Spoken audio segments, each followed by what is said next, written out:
The Las Vegas Raiders versus the Atlanta Falcons. Now, the Raiders Sunday Night Football played fantastic. The Raiders are a hell of a lot better than most people think. I mean, this team is a complete football team. The Las Vegas Raiders are one of the top 3 teams in the AFCs. This offense can beat you any way you ask them to. They can run it, they can throw it, they can play the short game, they can play the long game. The Las Vegas Raiders do it the best. They can shut down the run game, and they also have their own. Josh Jacobs is a beast. Just give Josh Jacobs the ball. Offensive talent to be an absolute beast. Jacobs has got it. Jacobs scoring. Jackpot, baby. You know Julio Jones, this big tall guy, runs a 4-3. I got Atlanta winning this one. So the Raiders are officially back. Las Vegas Raiders are coming into town or going on the road, and they're ready to compete.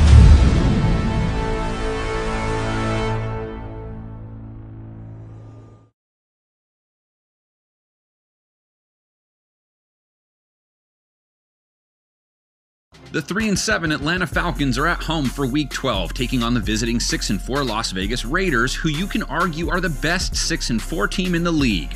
Finally throwing, and that will be caught for the touchdown by, of all people, Jason Witten. That pass right there could have been the play everyone was talking about this week, and Derek Carr would have been the QB everyone was buzzing about, except for what happened after that. But regardless, Carr put up another big game for the Raiders, throwing for 3 TDs, 275 yards, while putting up a rating just a tick under 120. Carr throws over the middle, wide open, making the catch. That kind of showing has become pretty common for Carr in 2020. 19 TDs, only 3 interceptions, his rating over 95 in all but 2 games. That's caught inside the 10. He's also been building chemistry with someone other than Darren Waller, too. Nelson Aguilar scoring his 6th TD of the year last week to go along with 88 yards while being targeted more than anyone else on the team. And it is going to be caught. Aguilar in the back of the end zone. Waller, though, also scored in that game, also had 88 yards, and in the end is still Carr's go-to guy, as he has been targeted 42 times more this season than anyone else on the team. Looking right, then left, and over the middle, wide open. Waller couldn't be any more open. That group is in prime position to put up another big game, too. The Falcons offered up little resistance to the Taysom Hill-led Saints passing attack last week. Wide open and a dime from Taysom Hill.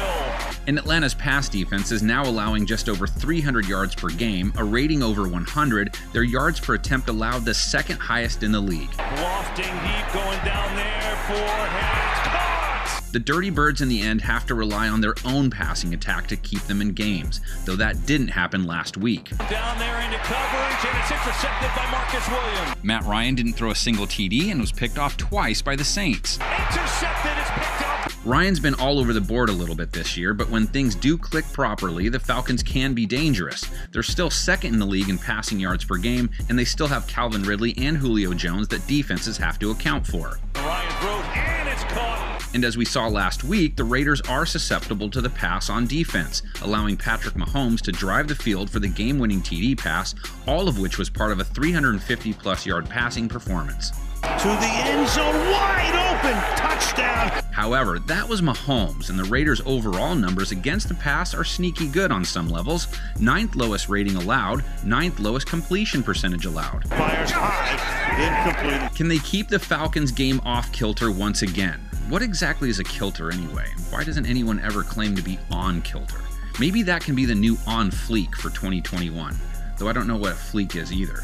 But I do know what a comment section is, and I do know what it's for, your analysis and your predictions, and you can explain kilters and fleeks in there too if you want. We will stick to predictions, which we'll throw on the screen for you now. That'd be pretty on kilter, wouldn't it? Bottom of your screen on 2nd down, another fake, looking for Jones, not there, going deep up top instead is Ryan, and he's got the completion. It's Ridley who beat Jenkins deep.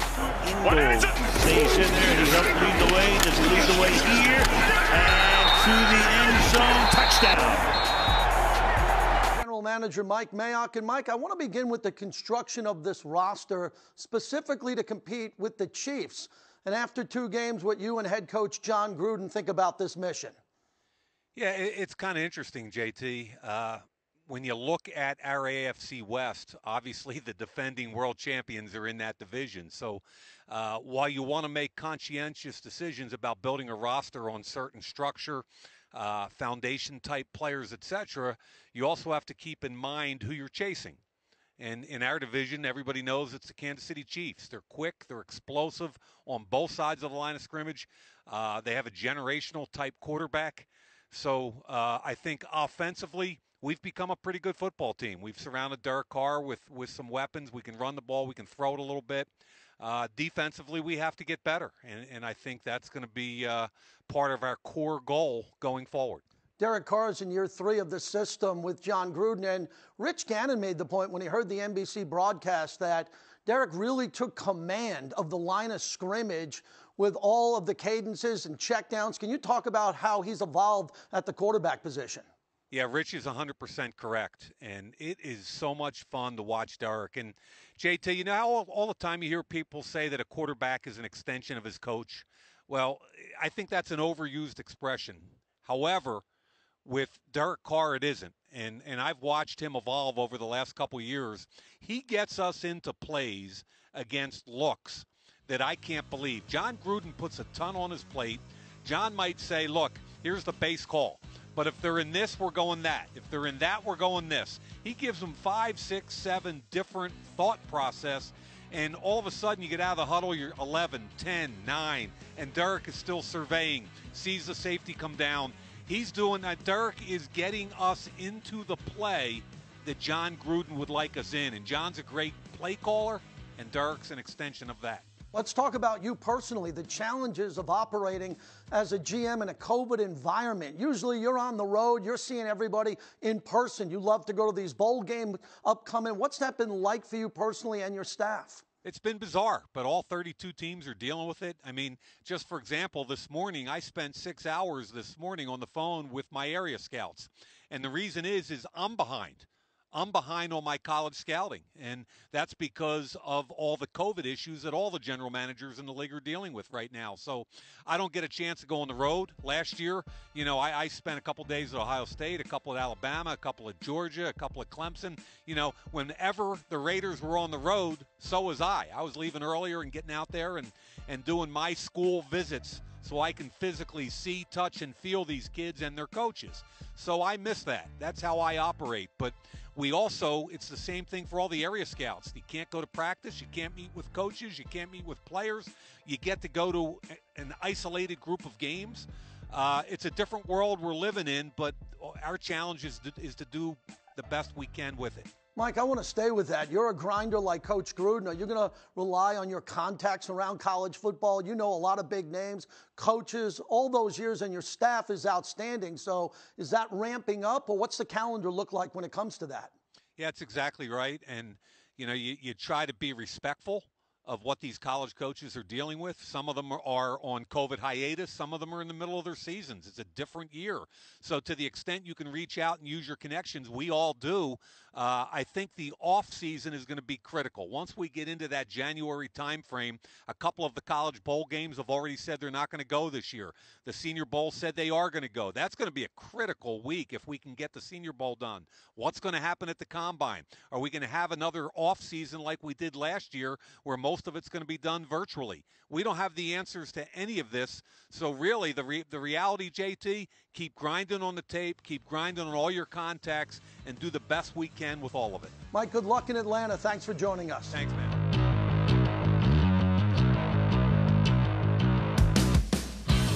Welcome to Talk of the Nation, presented by Intermountain Healthcare.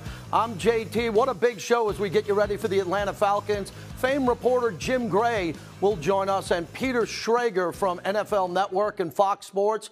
But to kick it off, the former Pro Bowler, originally drafted by the Atlanta Falcons, 9th overall in 1993, the great Lincoln Kennedy. And Lincoln, if we were traveling with the Falcons, send a limo to pick you up at the stadium and have you there for the broadcast. How are you? I'm doing wonderful, JT. Why did you have to bring up that memory? I kind of forgot about that team a long time ago. well, you were probably happy to get the call from the Raiders. Certainly. Meet a man by the name of Al Davis. Talk about that transition for you from the Falcons to the Raiders and what it meant to your entire life. Well, you know, I only had the pleasure of playing for 2 organizations in the National Football League. And when I came across Al Davis, it was even before I was drafted in the East-West Shrine game in Palo Alto, California. Al Davis at that time told me that I was eventually going to be a Raider, even though they weren't going to be in a position to draft me. I didn't know what to think as a young man coming out of college. But when I took the trip to Atlanta, I went to Atlanta. I did it with all the initiative to think that I was going to be able to be a good player and be a Falcon for life. It didn't work out. When the trade talks came for me to go to the Raiders, I was extremely ecstatic. And then I remember after I got traded, we had a mini camp, and I went over. We were in El Segundo at that time. I went over and walked on the field, and Al Davis was standing there. And as I walked by him and I said hello, he said, "See, I told you you're going to be a Raider." So the rest is history, because the moment I walked on the field as a Raider, I was a starter until I hung up my cleats and retired in 2003. Lincoln, let's go back to the Chiefs game. You were on the call with Brent Musburger. A lot of people thought it was just an epic game, but there's no moral victories around here. What was a big takeaway for you, especially the way the Raiders performed the whole night? With this young team being the Raiders and the fact that they had technically 3 defensive starters not on their roster, all the injuries and everything they've had to deal with so far in COVID, they went toe-to-toe with the defending Super Bowl champs, which a lot of people think might make another appearance in this year's Super Bowl. That's how good the Kansas City Chiefs are, and that's how good the Las Vegas Raiders are. They're capable of challenging even the best. And with such a young team, that's very inspiring, because John Gruden and Mike Mayock have completely flipped this roster in order to make it a contender. Hasn't always been, all roses and stuff like that. But for the most part, this team showed you that it can compete. And I'm a firm believer that once you get in the playoffs, anything can happen. Well, we found out earlier in the week that Richie Incognito is out for the year. Denzel Good in his play. Talk about that, because that announcement hit everybody, but we kind of knew it was coming. What did you think of the move?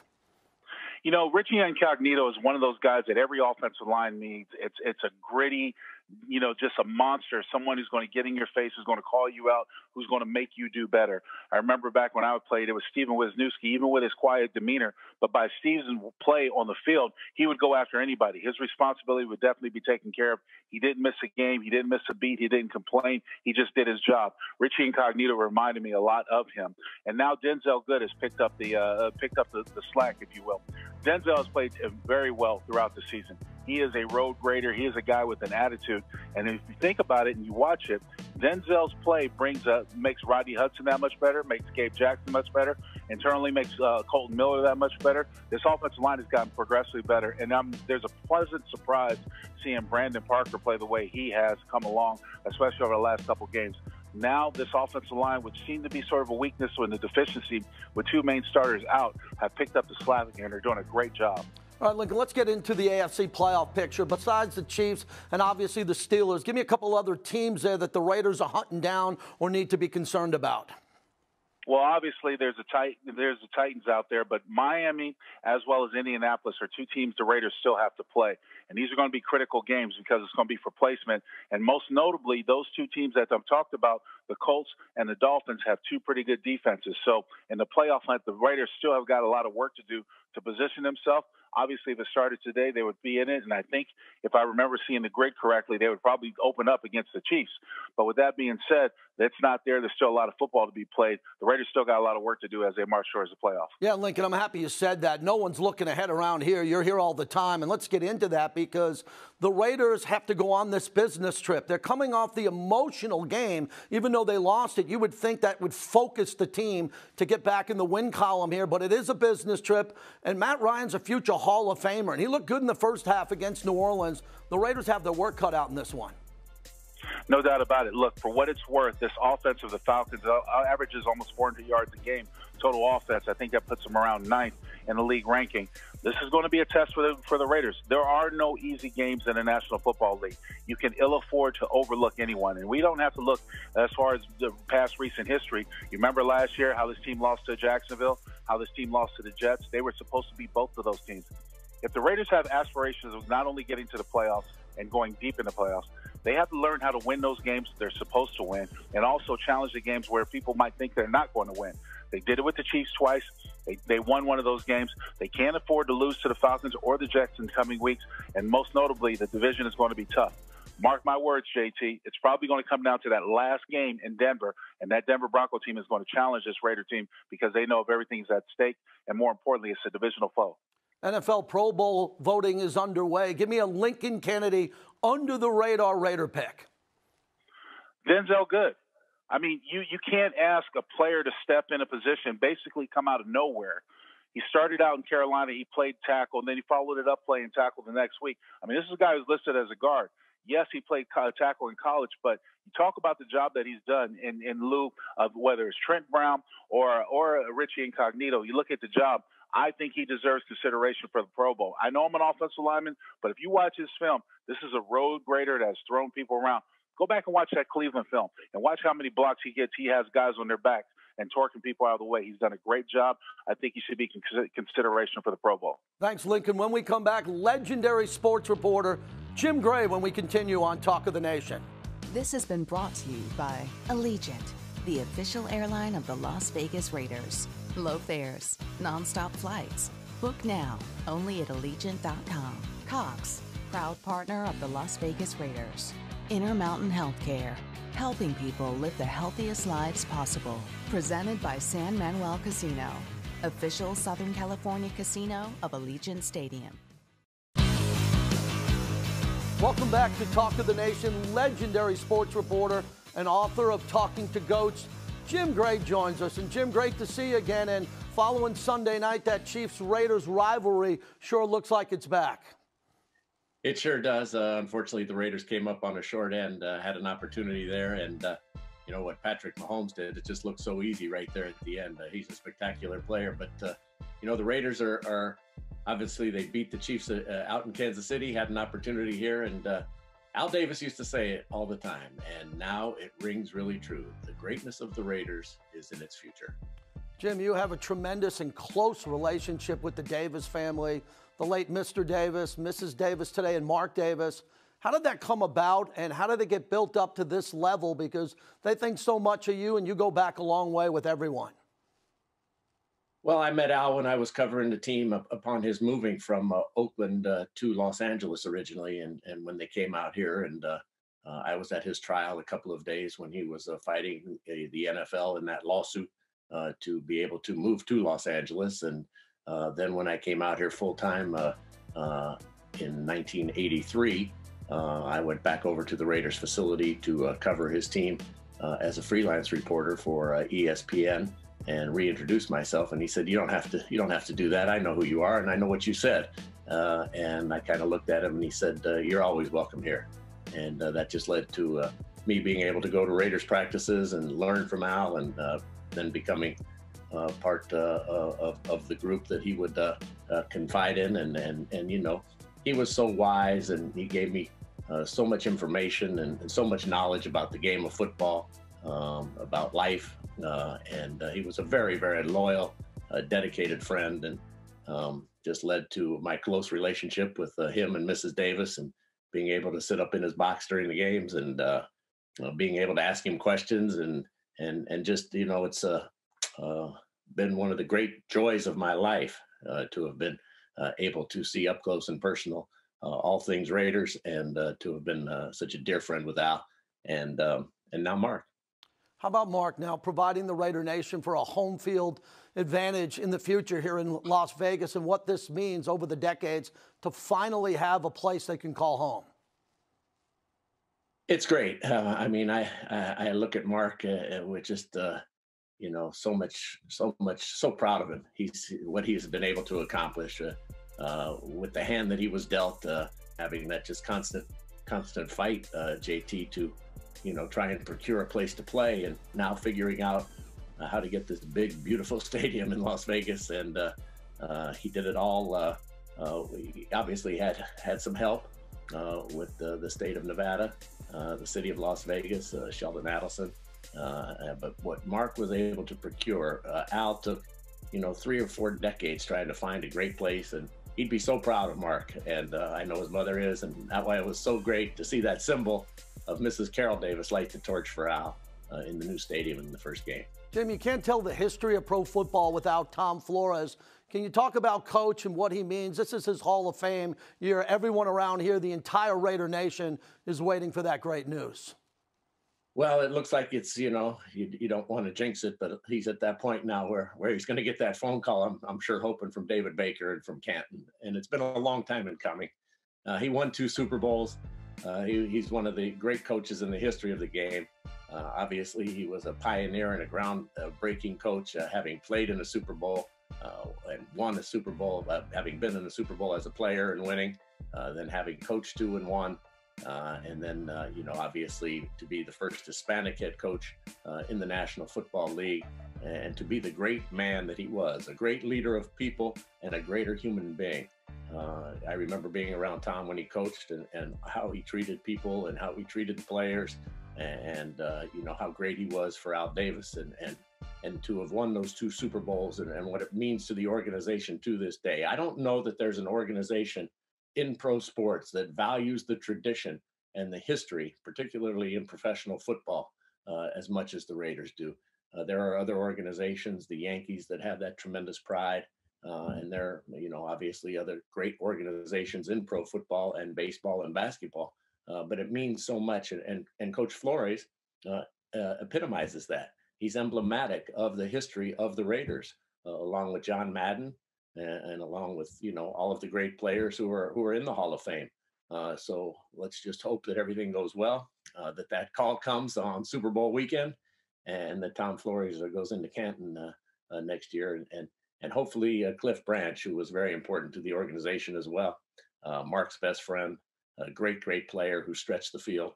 Hopefully, posthumously, he'll be inducted one day as well. Nicely said. Jim, the holidays are coming. I already got my dad your book. Tell the Raider Nation about Talking to Goats.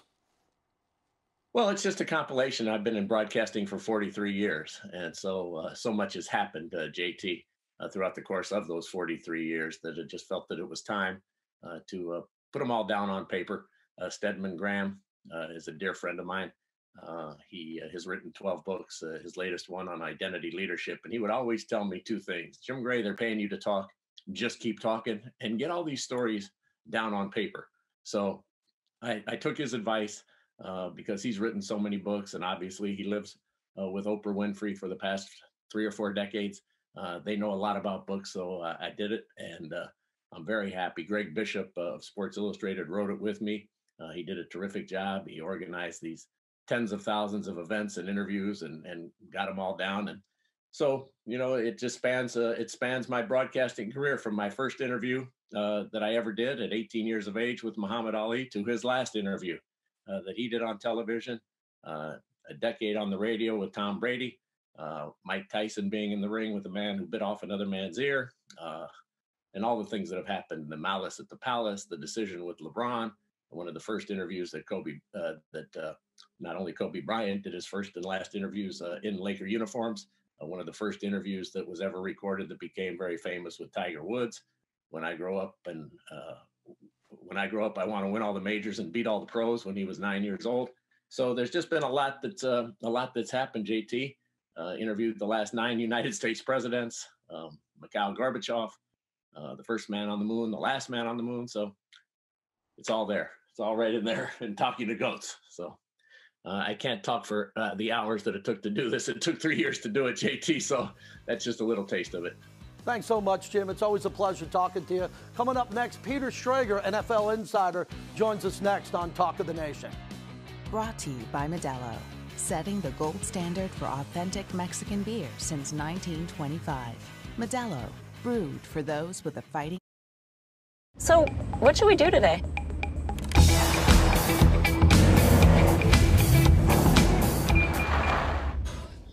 Should we just go see a movie? Yes.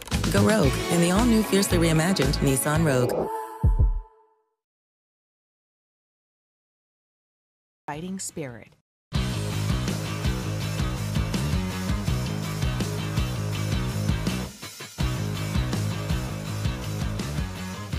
Welcome back to Talk of the Nation. Peter Schrager joins us from NFL Network and Fox Sports. Peter, so good to see you again. It was a classic for some, even though the Raiders lost on Sunday Night Football. Was it everything that the NFL hoped for?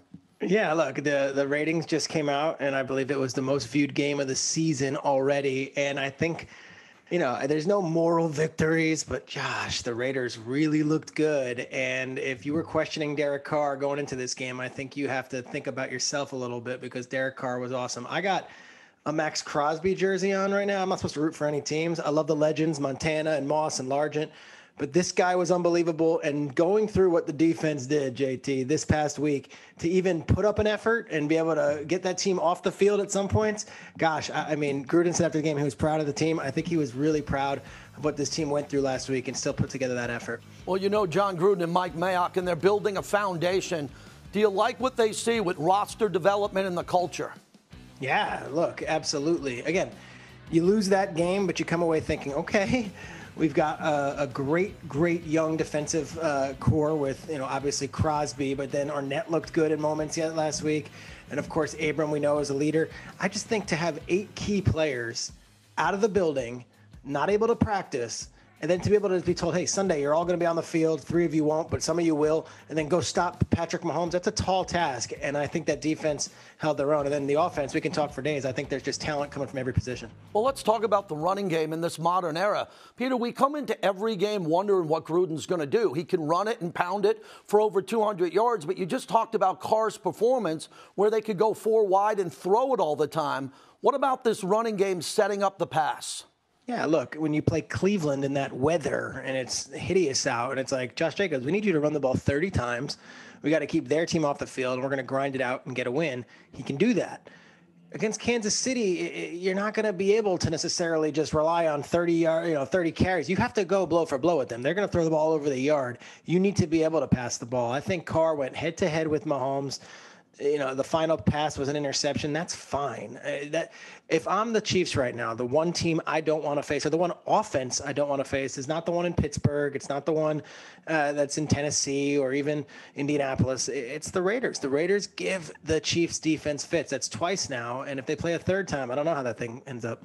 Peter, everyone around here is thrilled about Henry Ruggs III, even though he's not off to a big start statistically. This is a long-term play for a guy who has breakout ability. You think they get him going in Atlanta? What are you seeing on tape?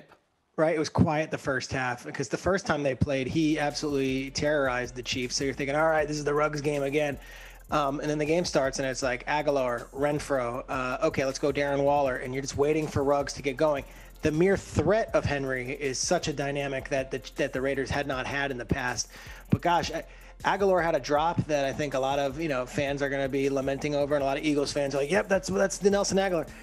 Nelson Aguilar has been awesome, and Renfro has been really good when they need him to make the clutch play. So I think the receiver core as a whole has exceeded expectations, and I think Ruggs is a piece of that. And at the very least, he's this threat that you have to always be concerned about. What's changed on Good Morning Football now that the NFL playoffs have expanded to 14 teams? Do you like this, the prestige of the history of the league? One more extra team in both conferences. What do you think? I was against it.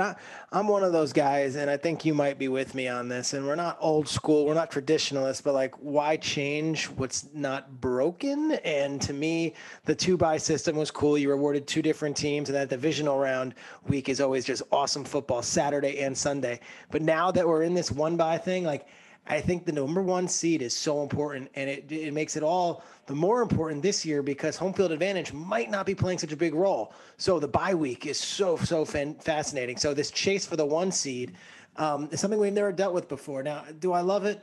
I don't know. We'll see. To me, there was something cool about 6 teams. Now it feels like 7 teams, everyone jump in the pool, and everyone's involved in the playoffs. I like the idea of the playoffs being an exclusive group. So down the stretch, coming off Thanksgiving, what do you think of some of the biggest storylines the rest of the season? Well, last night, and we're recording this on a Tuesday, the two of us. Last night, Tom Brady just not getting it done again is fascinating because they've got the Chiefs this weekend. And then Tampa Bay, they have winnable games, and the NFC's wide open. But, like, gosh, like what version of Brady are we going to get in January? And does he even get to January? So Brady is fascinating to me. The Chiefs versus the Steelers seems to be a runaway battle for that 1 seed in the AFC. That's really interesting. And then, of course, the Raiders, they're in this wild card hunt where there's going to be 3 teams allowed, but there are several teams, whether it be the Cleveland Browns or whether it be the Tennessee Titans or the Baltimore Ravens, they're going to be vying for those spots. To see which teams emerge and which teams get to play in January is going to be really interesting down the stretch. Peter, every time I see you, your career goes to the next level. Continued success. Thanks for doing this. Hey, you're the best, man. I appreciate everything. We've done a lot of radio hits over the years, and it's so cool to do stuff with the Raiders with you. Thanks so much. When we come back, my closing thoughts on Talk of the Nation. Coors Light, an official beer of Raider Nation, made to chill. Welcome back to Talk of the Nation. It's the season of giving, And Mark Davis went out and delivered. He got every construction worker who worked on Allegiant Stadium a $100 gift card for a steak dinner. MD said it. He wanted that proper to be built safely, and those construction workers delivered on time and built the best stadium in all of sports. And now, Raider fans, we have meaningful football here over the holidays. There's been a lot of talk about that Kansas City game all week. It dominated the NFL. It was an exciting game, but the Raiders got to get back to winning football, and they get a chance to do it in Atlanta against a football team that's led by a future Hall of Fame quarterback. And the Raiders have a great quarterback in Derek Carr, who's having an amazing season, and he will get the team back to their winning ways. The Raiders have to stack wins and get going so we can talk about the playoffs here in the future. For everyone at Silver and Black Productions, I'm JT. Thanks for joining us. Next week, we'll get you ready for the New York Jets.